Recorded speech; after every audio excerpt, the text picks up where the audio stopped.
Hey everybody, I hope you're having a great day. For those of you who don't know me, my name is Brett, and we're going to be continuing going through our reading plan of our 1KC reading plan through the Bible.is app and just preparing our hearts for Easter, which is right around the corner. And so today we are going to be reading John 12 verses 27 through 33. And so I'm going to go ahead and read that, and then we're going to discuss how this can apply to us today. Now is my soul troubled, and what shall I say? Father, save me from this hour, but for this purpose I have come to this hour. Father, glorify your name. Then a voice came from heaven, I have glorified it, and I will glorify it again.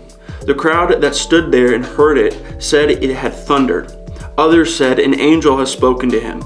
Jesus answered, this voice has come for your sake, not mine. Now is the judgment of this world. Now will the ruler of this world be cast out. And I, when I am lifted up from the earth, will draw all people to myself. He said this to show by what kind of death he was going to die. So right here, Jesus is talking. And we get an instance where Jesus says that he's troubled. And he's deeply troubled and stressed out.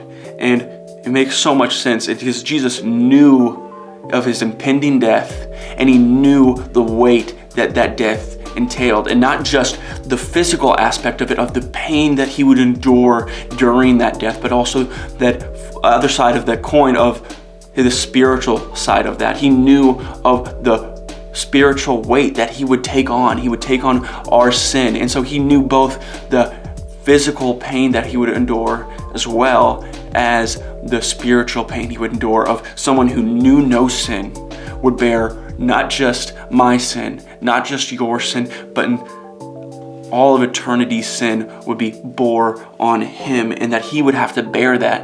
And he knew what was coming. He knew of how that was going to be, and he was troubled.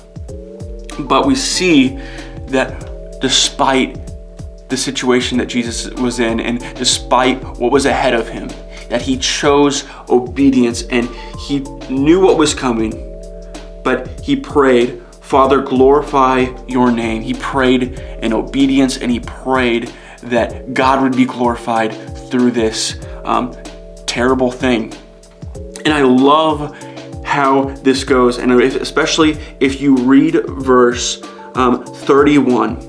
Now is the judgment of this world. Now will the ruler of this world be cast out.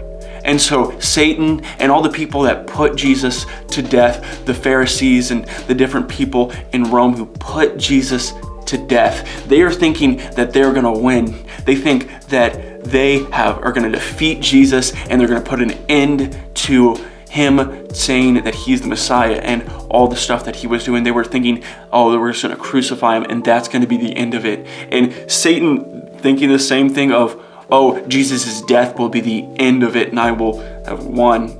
But in reality, it's Jesus' death where he conquers death itself, where he frees us and saves us from our sin and from what we deserve. He saved us from that. And so I love this. I think it's from the song Sea of Victory. And we sing this line of, you take what the enemy meant for evil and you turn it for good. And these people had evil intentions and wanted to kill Jesus.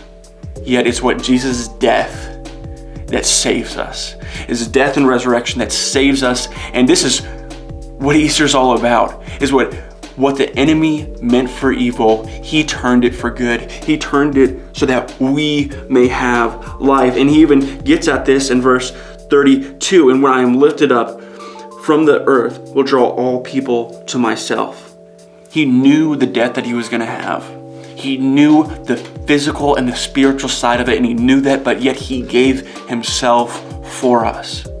And so I pray today that this encourages you in the fact that you are reminded of what Jesus did for you.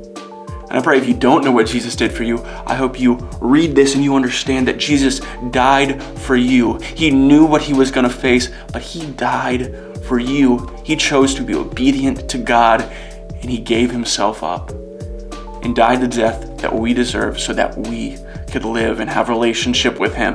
And that's such an amazing thing. And I hope you're encouraged by that today. And I hope that you look at the example of Jesus, and despite whatever you're going through, still be praying to God for help in that situation. But I think despite whatever you're going through, also be praying that God is glorified in that situation. Pray that he'll be with you, but pray that God will be glorified through whatever you're going through. And so I hope this encourages you today, and I hope you're just reminded of what Jesus did on the cross for you. Thanks for listening to me today. I hope you have a great day.